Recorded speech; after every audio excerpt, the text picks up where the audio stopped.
الحمد لله رب العالمين الرحمن الرحيم مالك يوم الدين إياك نعبد وإياك نستعين اهدنا الصراط المستقيم صراط الذين أنعمت عليهم غير المغضوب عليهم ولا الضالين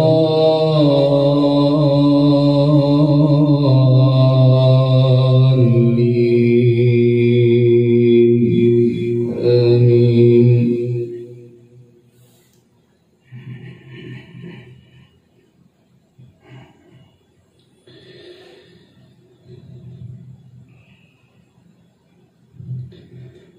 ألم تر أن الله خلق السماوات والأرض بالحق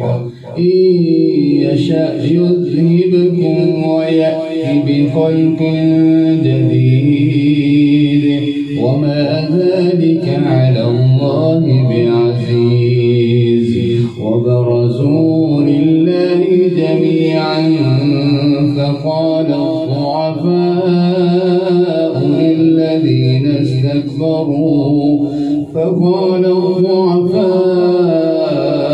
للذين استكبروا إنا كنا لهم تبعا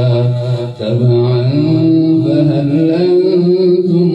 مغنون من عذاب الله من شيء فهل أنتم مغنون عنا من عذاب الله من شيء قالوا لو هدانا الله لهديناكم سواء علينا أجزعنا أم صبرنا ما لنا من محيص.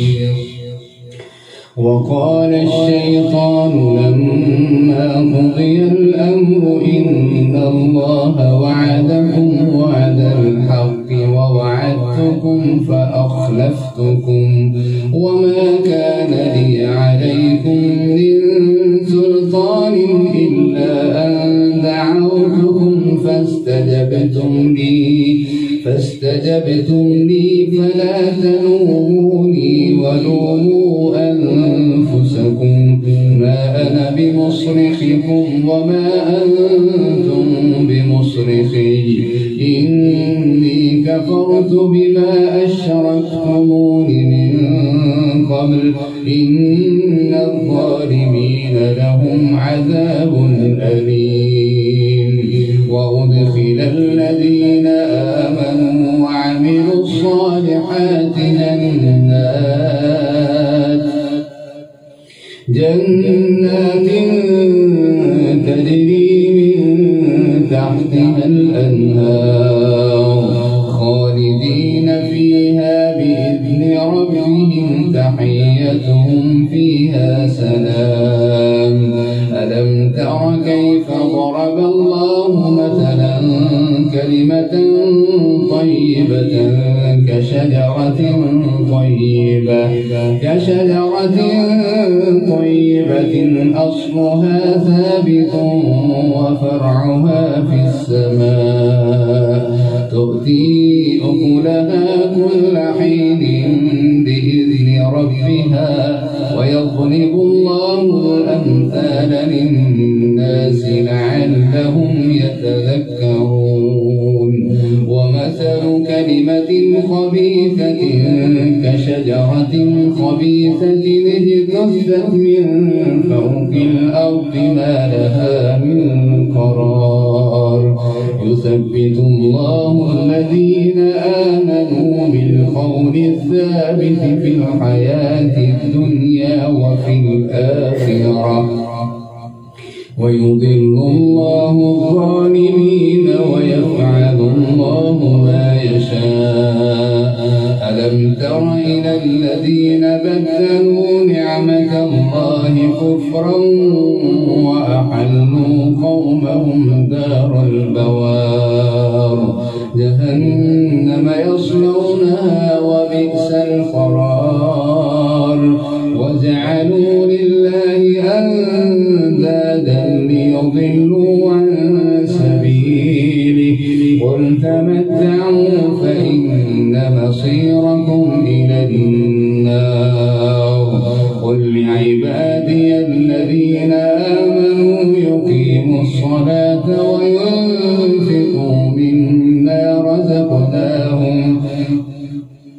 وينفقوا مما رزقناهم سرا وعلانية من قبل أن يأتي يوم لا بيع فيه ولا خلال الله الذي خلق السماوات والأرض وأنزل من السماء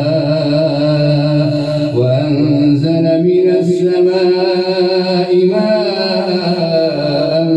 فأخرج به من الثمرات رزقا لكم وسخر لكم الفلك لتجري في البحر بأمره وسخر لكم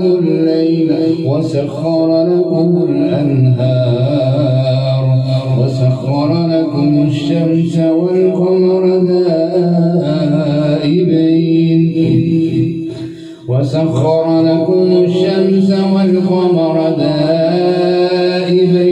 وسخر لكم الليل والنهار وآتاكم من كل ما سألتموه وإن تعدوا نعمة الله لا تحصوها إن الإنسان لظلوم كفار وإذ قال إبراهيم رب اجعل هذا البلد آمنا واجنبني وبني أن نعبد الأصنام رب إنهن أضللن كثيرا من الناس فمن تبعني فإنه مني ومن عصاني فإنك غفور رحيم ربنا إني أسكنت من ذريتي بواد غير ذي زرع عند بيتك المحرم ربنا ليقيموا الصلاة فاجعل أفئدة من الناس تهوي إليهم وارزقهم من الثمرات لعلهم يشكرون ربنا إنك تعلم ما نخفي وما نعلن وما يخفى على الله من شيء في الأرض ولا في السماء الحمد لله الذي وهب لي على الكبر إسماعيل وإسحاق إن ربي لسميع الدعاء رب اجعلني مقيم الصلاة ومن ذريتي ربنا وتقبل دعاء ربنا اغفر لي ولوالدي وللمؤمنين يوم يقوم الحساب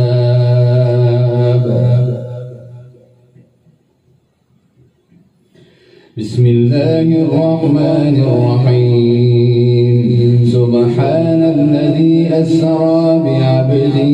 ليلا من المسجد الحرام إلى المسجد الأقصى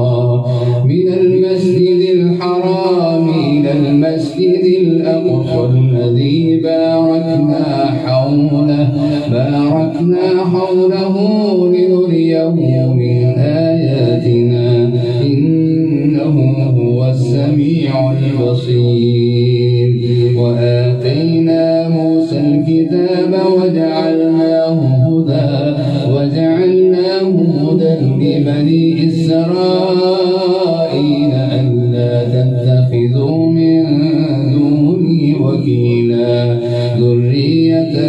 حملنا مع نوح إنه كان عبدا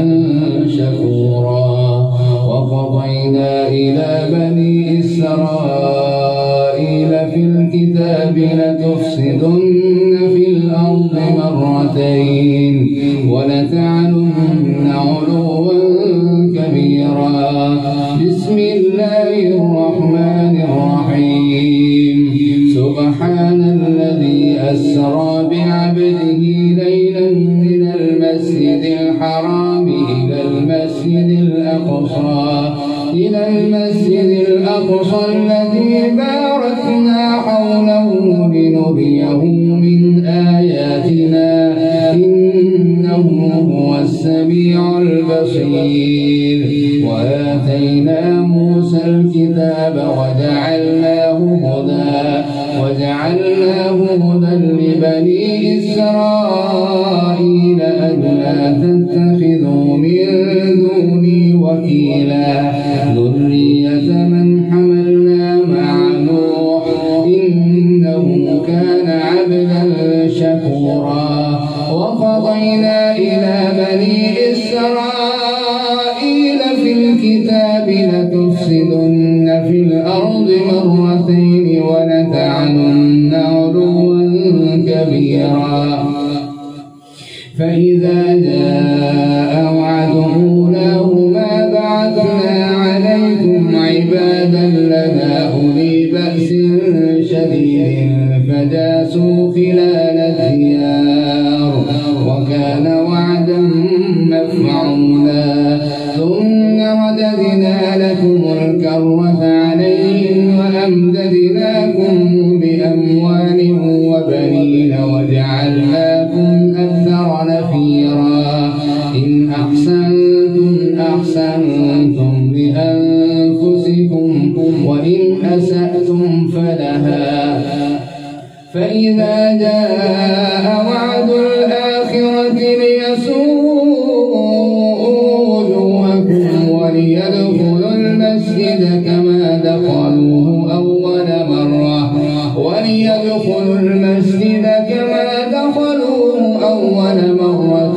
وليتبروا ما علوا تتبيرا. عسى ربكم أن يرحمكم وإن عدتم عدنا وجعلنا جهنم للكافرين حصيرا. إن هذا القرآن يهدي للتي هي أقوم ويبشر المؤمنين الذين يعملون الصالحات أن لهم أجرا كبيرا وأن الذين لا يؤمنون بالآخرة أعتدنا لهم عذابا أليما. ويدعو الإنسان بالشر دعاءه بالخير وكان الإنسان عجولا. وجعلنا الليل والنهار آيتين فمحونا آية الليل وجعلنا آية النهار مبصرة لتبتغوا فضلا من ربكم ولتعلموا عدد السنين والحساب وكل شيء فصلناه تفصيلا. وكل إنسان ألزمناه طائره في عنقه ونخرج له يوم القيامة كتابا يلقاه منشورا. اقرأ كتابك كفى بنفسك اليوم عليك حسيبا. من اهتدى فإنما يهتدي لنفسه ومن ضل فإنما يضل عليها ولا تزر وازرة وزر أخرى وما كنا معذبين حتى نبعث رسولا. وإذا أردنا أن نهلك قرية أمرنا مترفيها ففسقوا فيها فحق عليها القول فدمرناها تدميرا. وكم أهلكنا من القرون من بعد آل نوح وكفى بربك بذنوب عباده خبيرا بصيرا من كان يريد العاجلة عجلنا له فيها ما نشاء لمن نريد ثم جعلنا له جهنم يصلاها مذموما مدحورا ومن أراد الآخرة وسعى لها سعيها وهو مؤمن فأولئك كان سعيهم مشكورا كلا نمد هؤلاء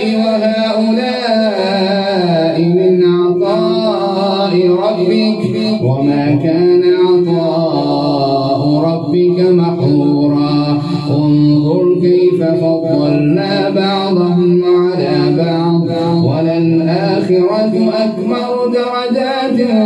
وأكبر تفضيلا لا تجعل مع الله إلها آخر فتقعد مذموما مخذولا وقضى ربك ألا تعبدوا إلا إياه وبالوالدين إحسانا إما يبلغن عندك الكبر أحدهما أو كلاهما فلا تقل لهما أف ولا تنهرهما وقل لهما قولا كريما واخفض لهما جناح الذل من الرحمة وقل رب ارحمهما كما ربياني صغيرا ربكم أعلم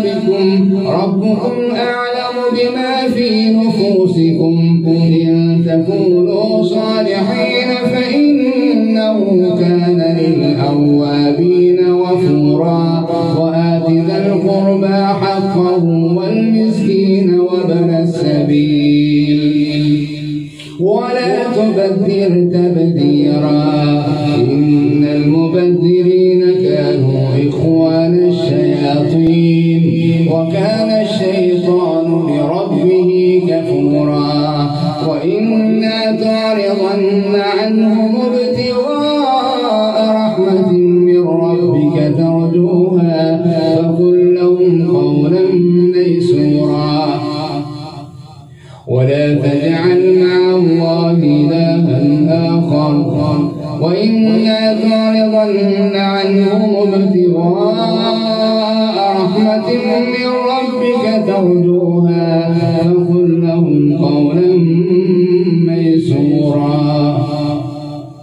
فقل لهم قولا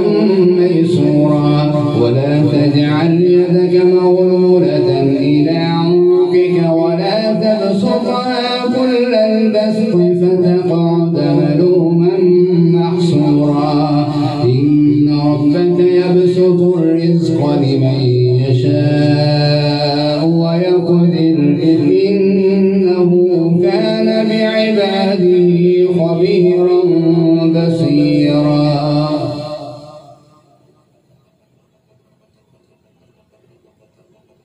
الله أكبر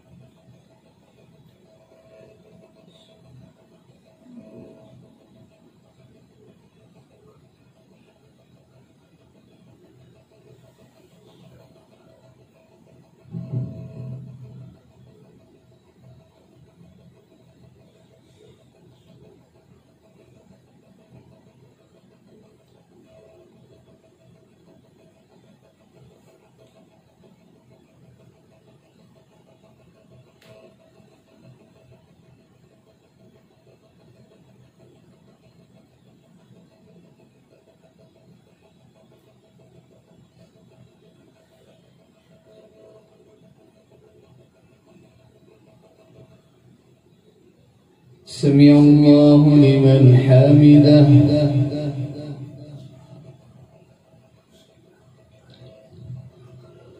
بسم الله الرحمن الرحيم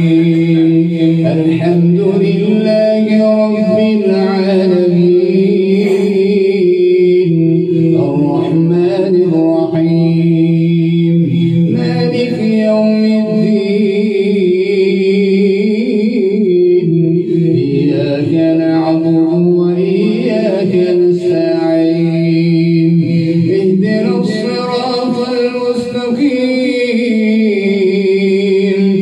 صراط الذين أنعمت عليهم غير المغضوب عليهم ولا الضالين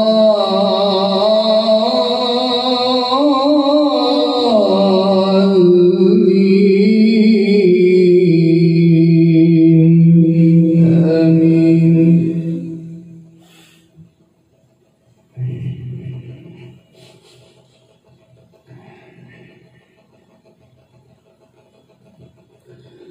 بسم الله الرحمن الرحيم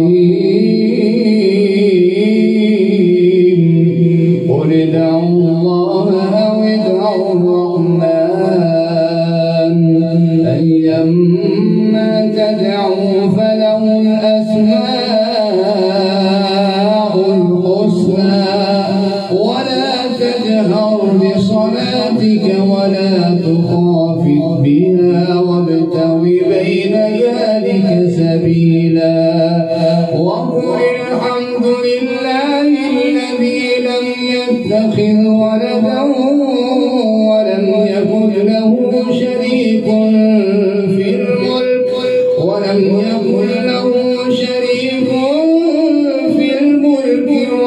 يكن له ولي من الذل وكبره تكبيرا. بسم الله الرحمن الرحيم الحمد لله الذي أنزل على عبده الكتاب ولم يجعل له عوجا قيما لينذر بأسا شديدا من لدنه ويبشر المؤمنين الذين يعملون الصالحات أن لهم أجرا حسنا ماكثين فيه أبدا وينذر الذين قالوا اتخذ الله ولدا ما لهم به من علم ولا لآبائهم كبرت كلمة تخرج من أفواههم إن يقولون إلا كذبا فلعلك باخع نفسك على آثارهم إن لم يؤمنوا بهذا الحديث أسفا إنا جعلنا ما على الأرض زينة لها لنبلوهم أيهم أحسن عملا وإنا لجاعلون ما عليها صعيدا جرزا أم حسبت أن أصحاب الكهف والرقيم كانوا من آياتنا عجبا إذ أوى الفتية إلى الكهف فقالوا ربنا آتنا من لدنك رحمة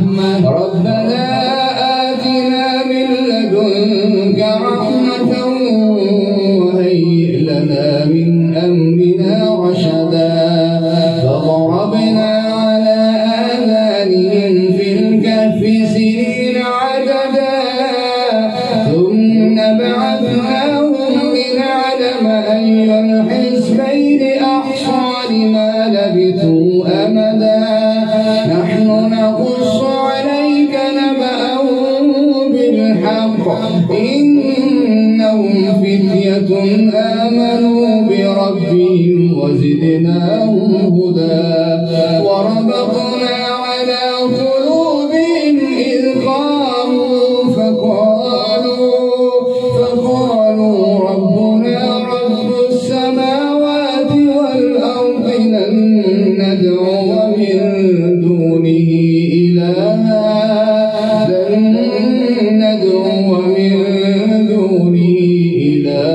لقد قلنا إذا شططا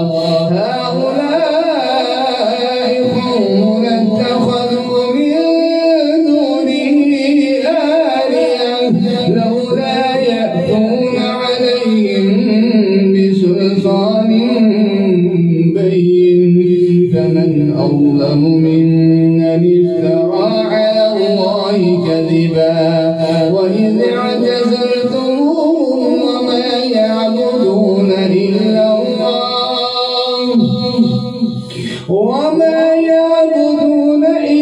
الله فأووا إلى الكهف ينشر لكم ربكم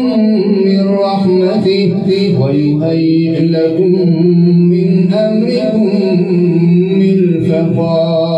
وترى الشمس إذا طلعت تزاور عن كهفهم ذات اليمين وإذا غربت تقرضهم ذات الشمال وهم في فجوة من ذلك من آيات الله من يهد الله فهو المهتدي ومن يضلل فلن تجد له وليا مرشدا وتحسبهم أيقاظا وهم رقود ونقلبهم ذات اليمين وذات الشمال وكلبهم باسط ذراعيه بالوصيد لو اطلعت عليهم لوليت منهم فرارا ولملئت منهم رعبا وكذلك بعثناهم ليتساءلوا بينهم قال قائل منهم كم لبثتم قالوا لبثنا يوما أو بعض يوم قالوا ربكم أعلم بما لبثتم فابعثوا أحدكم بورقكم هذه إلى المدينة فلينظر أيها أزكى طعاما فليأتكم برزق منه وليتلطف ولا يشعرن بكم أحدا إنهم إن يظهروا عليكم يرجموكم أو يعيدوكم في ملتهم ولن تفلحوا إذا أبدا وكذلك أعثرنا عليهم ليعلموا أن وعد الله حق وأن الساعة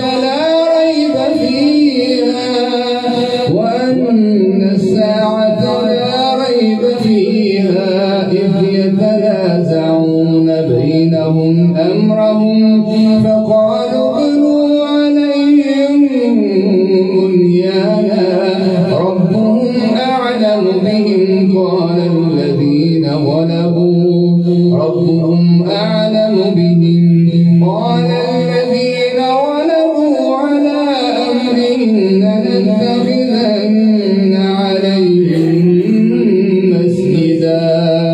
سيقولون ثلاثة رابعهم كلبهم ويقولون خمسة سادسهم كلبهم رجما بالغيب ويقولون سبعة وثامنهم كلبهم قل ربي أعلم بعدتهم لا يعلمهم إلا قليل فلا تمار فيهم إلا مراء ظاهرا ولا تستفت فيهم منهم أحدا ولا تقولن لشيء إني فاعل ذلك غدا إلا أن يشاء الله واذكر ربك إذا نسيت وقل عسى أن يهديني ربي لأقرب من هذا رشدا ولبثوا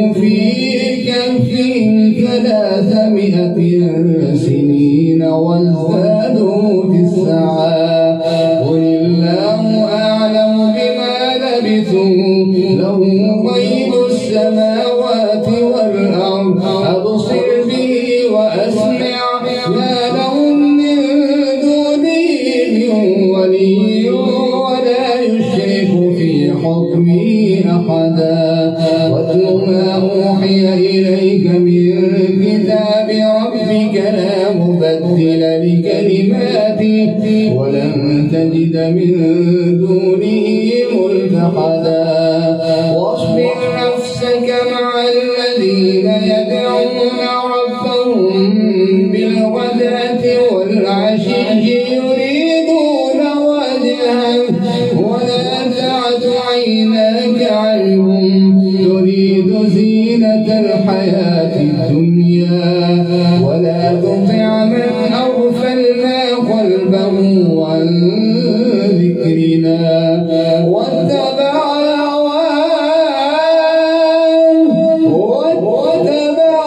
هواه وكان أمره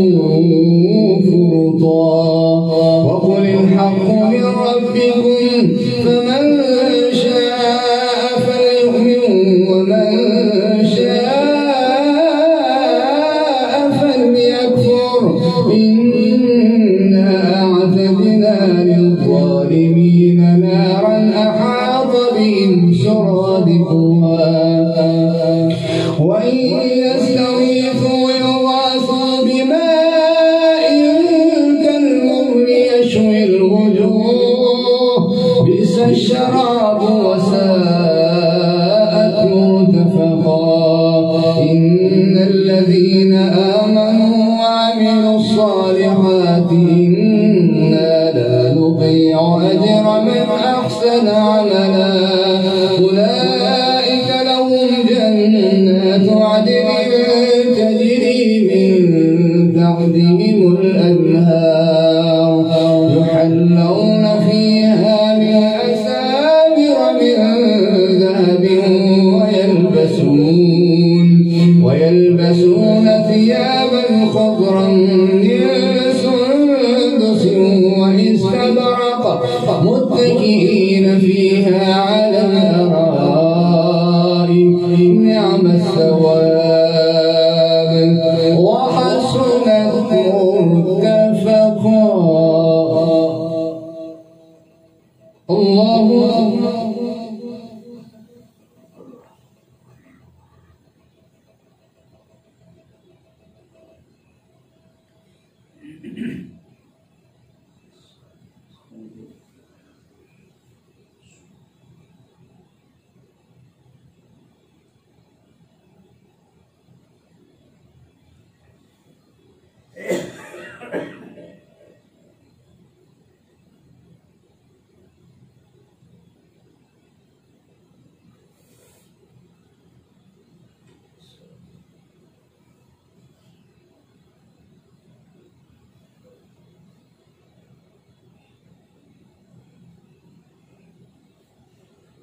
سمع الله لمن حمده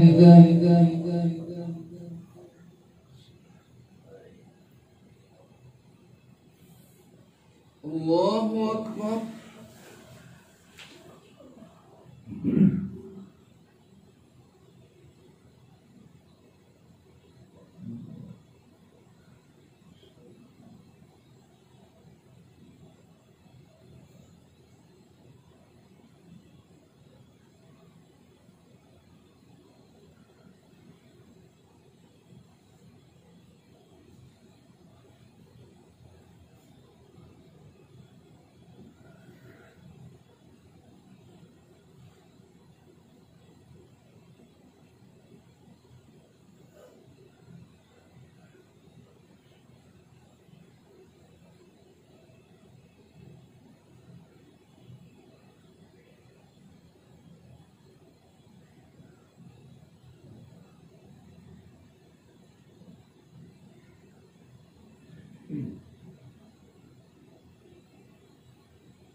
الله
أكبر.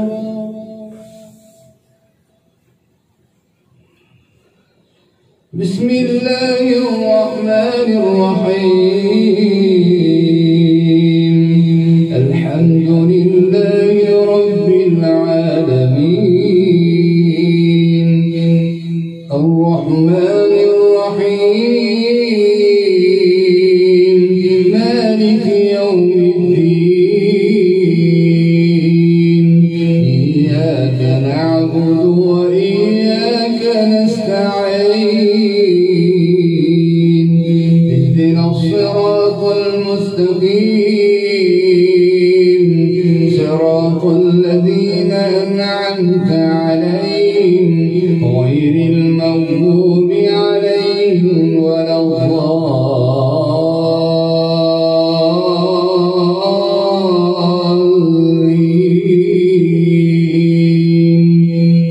آمين.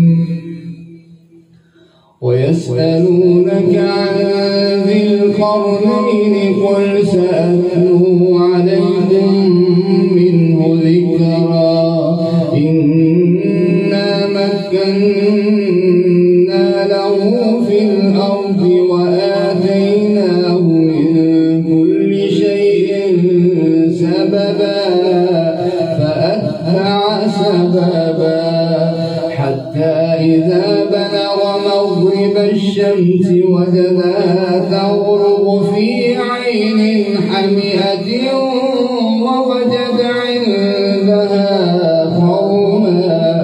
قلنا يا ذا القرنين إما أن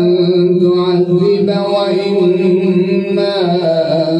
تتخذ فيهم حسنا. قال أما من ظلم فسوف نعذبه ثم يرد إلى ربه فيعذبه عذابا نكرا. وأما من آمن وعمل صالحا فله جزاء الحسنى وسنقول له من أمرنا يسرا. ثم أتبع سببا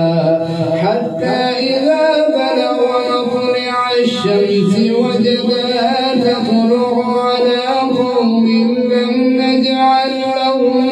من دونها سترا. كذلك وقد أحطنا بما لديه خبرا. ثم أتبع سببا حتى إذا بلغ بين السدين وجد من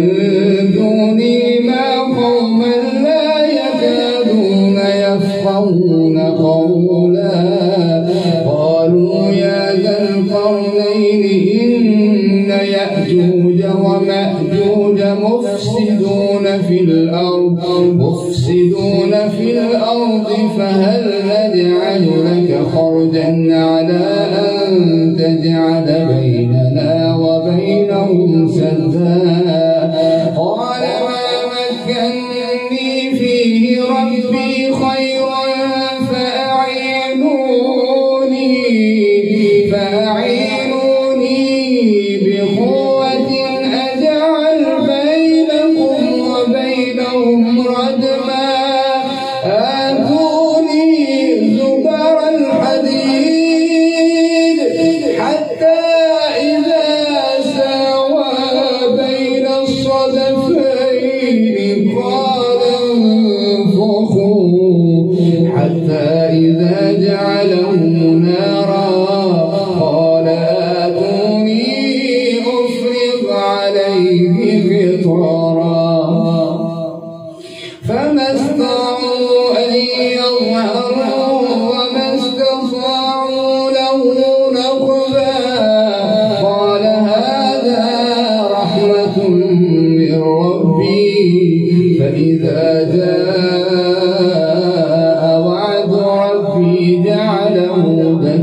يومئذ يموج في بعض ونفخ في الصور فجمعناهم جمعا وعرضنا جهنم يومئذ للكافرين عرضا الذين كانت أعينهم في غطاء عن ذكري وكانوا لا يستطيعون سمعا أفحسب الذين كفروا أن يتخذوا عبادي من دوني أولياء إنا أعتدنا جهنم يومئذ للكافرين عرضا الذين كانت أعينهم في غطاء عن ذكري وكانوا لا يستطيعون سمعا أفحسب الذين كفروا أن يتخذوا عبادي من دوني أولياء إنا أعتدنا جهنم يومئذ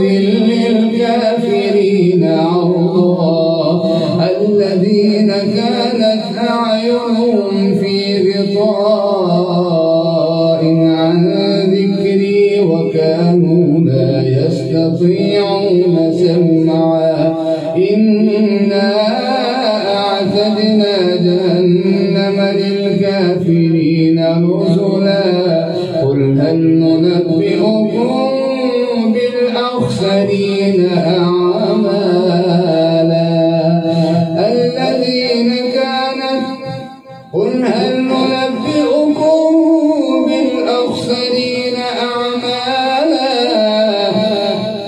قل هل ننبئكم بالأخسرين أعمالا الذين ضل سعيهم في الحياة الدنيا وهم يحسبون أنهم يحسنون صنعا أولئك الذين كفروا بآيات ربهم ولقائه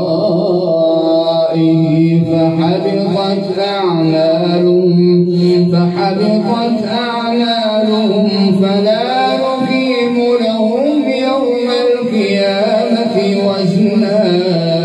ذلك جزاؤهم جهنم بما كفروا واتخذوا آياته ورسله هزوا إن الذين آمنوا وعملوا الصالحات كانت لهم جنات الفردوس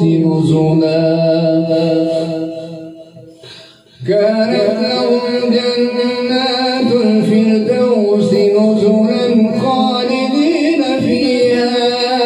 خالدين فيها لا يبغون عنها حولا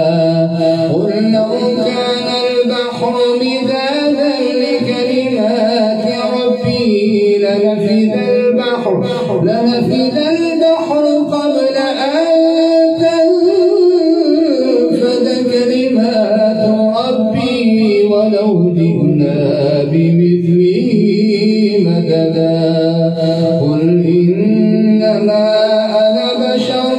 مثلكم يوحى إلي أنما إلهكم إله واحد فمن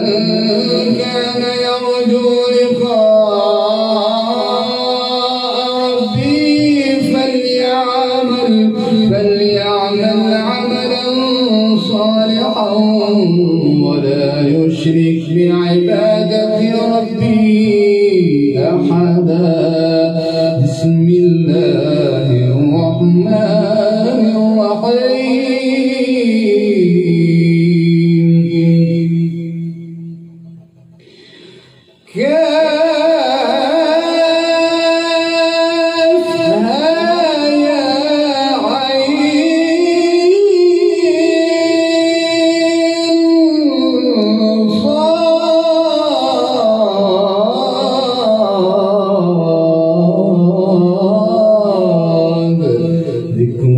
رحمة ربك عبده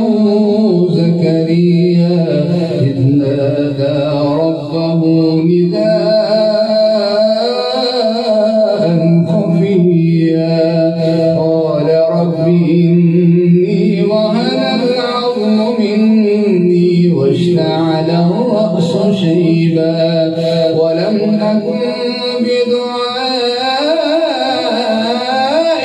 رب شقيا وإني خفت الموالي من ورائي وكانت امرأتي عاقرا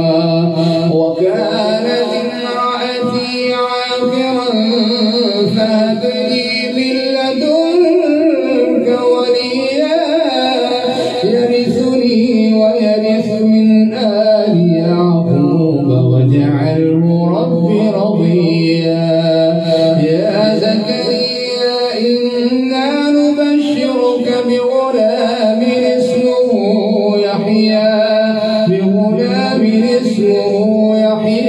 لم نجعل له من قبل سميا قال رب أنى يكون لي غلام وكانت امرأتي عاقرا وقد بلغت من الكبر عتيا قال كذلك قال ربك هو علي هين وقد خلقتك من قبل ولم تك شيئا قال رب اجعل لي آية قال آيتك ألا تكلم الناس 3 ليال سويا فخرج على قومه من المحراب فأوحى إليهم أن سبحوا بكرة وعشيا يا يحيى خذ الكتاب بقوة وآتيناه الحكم صبيا وحنانا من لدنا وزكاة وكان تقيا وبرا بوالديه ولم يكن جبارا عصيا وسلام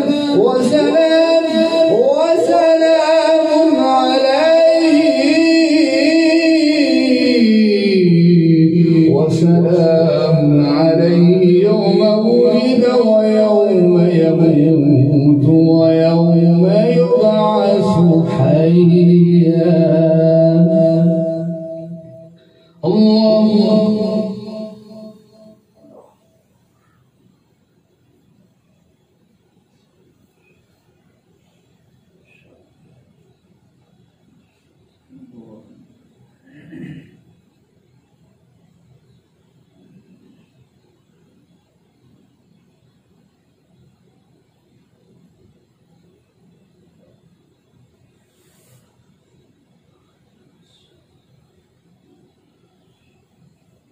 سمع الله لمن حمده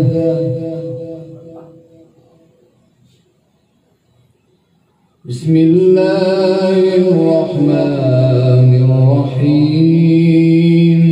الحمد لله رب العالمين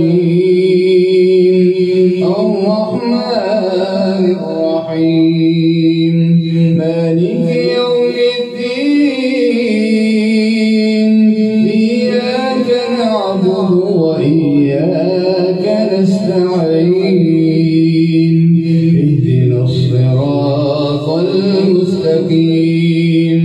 صراط الذين أنعمت عليهم غير المغضوب عليهم ولا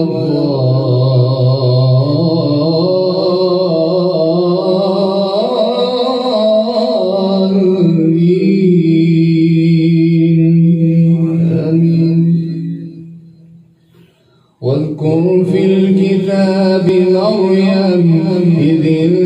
انتبذت من أهلها مكانا شرقيا فاتخذت من دونهم حجابا فأرسلنا إليها روحنا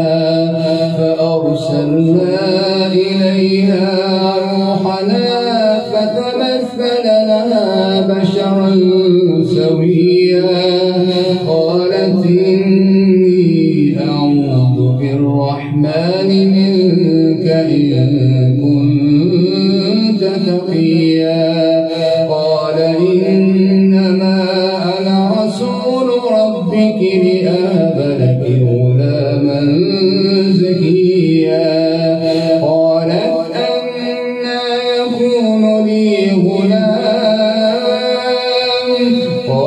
أنى يكون لي غلام ولم يمسسني بشر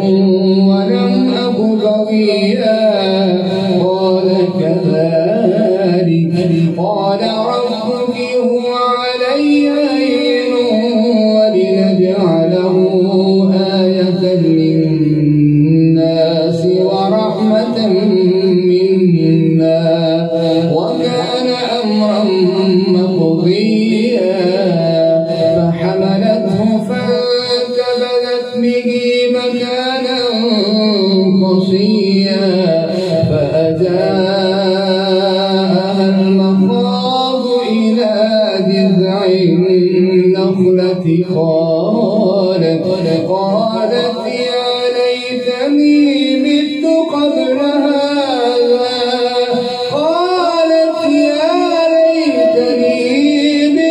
قبل هذا وكنت نسيا منسيا فناداها من تحتها ألا تحزني قد جعل ربك تحتك سريا وهزي إليك بجذع النخلة تساقط عليك رطبا جنيا فكلي واشربي وقري عينا فإنا ترين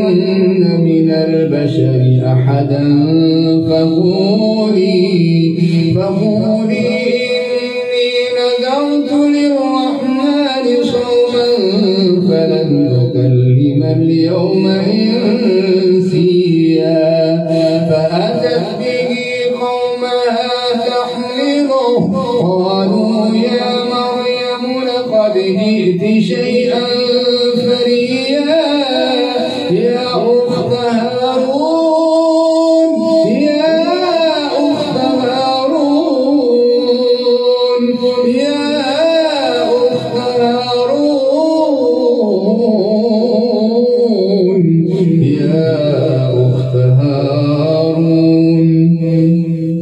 يا أخت هارون ما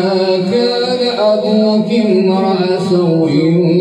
وما كانت أمك بغيا فأشارت إليه قالوا كيف نكلم من كان في المهد صبيا قال إني عبد الله آتاني الكتاب وجعلني نبيا وجعلني مباركا أينما كنت وأوصاني بالصلاة والزكاة ما دمت حيا وبرا بوالدتي ولم يجعلني جبارا شقيا والسلام علي يوم ولدت ويوم أموت ويوم أبعث حيا ذلك عيسى ابن مريم قول الحق الذي فيه يمترون ما كان لله أن يتخذ من ولد سبحانه إذا قضى أمرا فإنما يقول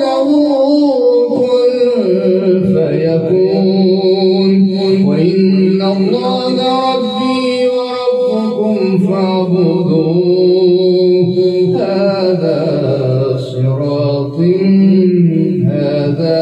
هذا صراط مستقيم.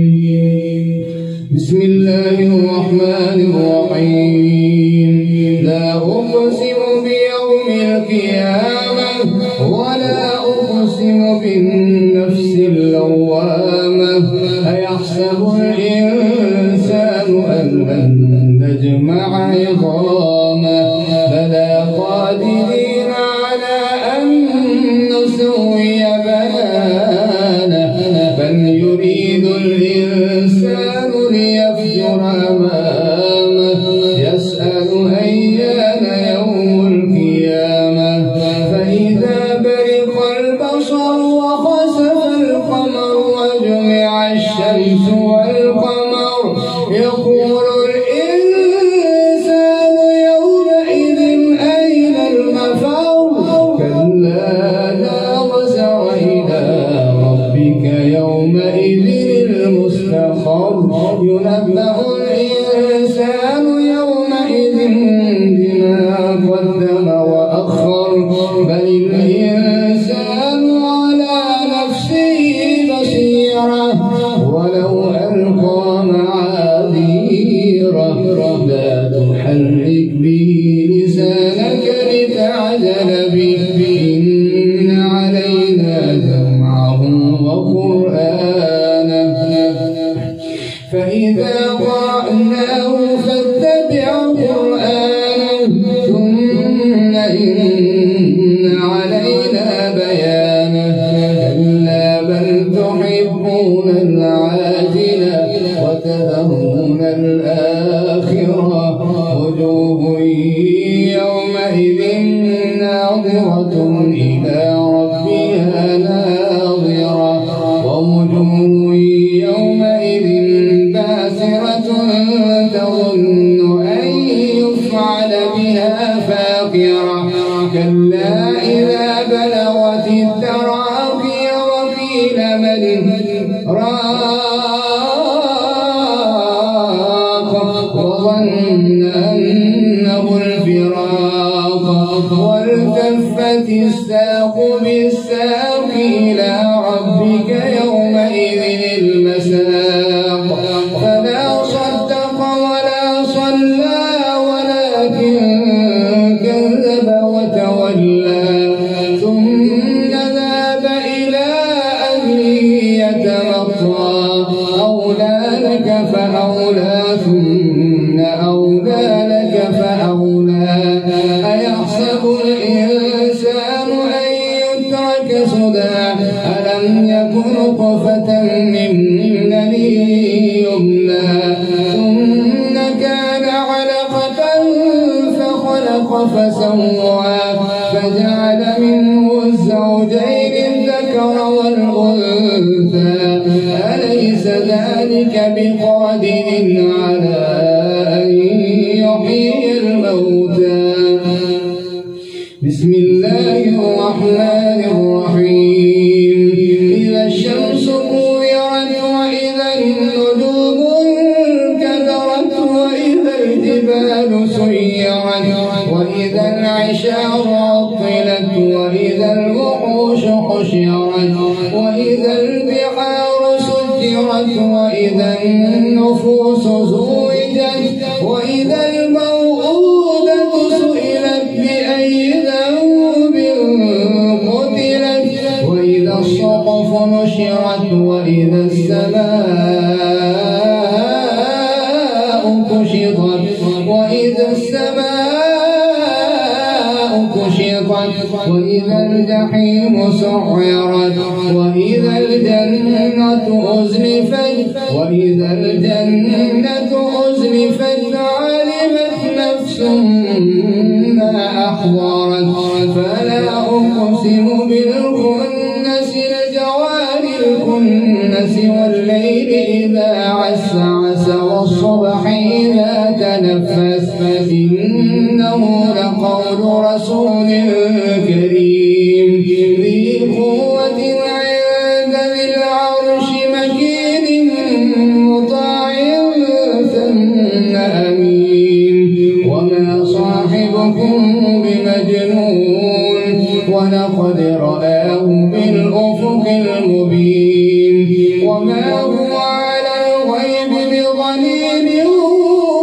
وما هو بقول شيطان رجيم فأين تذهبون إن هو إلا ذكر للعالمين لمن شاء منكم أن يستقيم وما تشاءون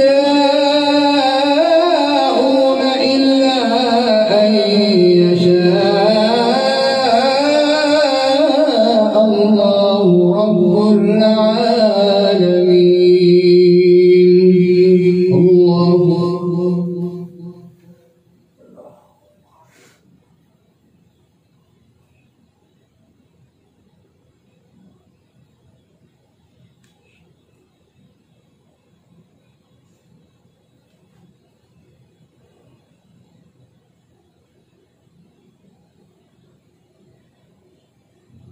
سمع الله لمن حمده.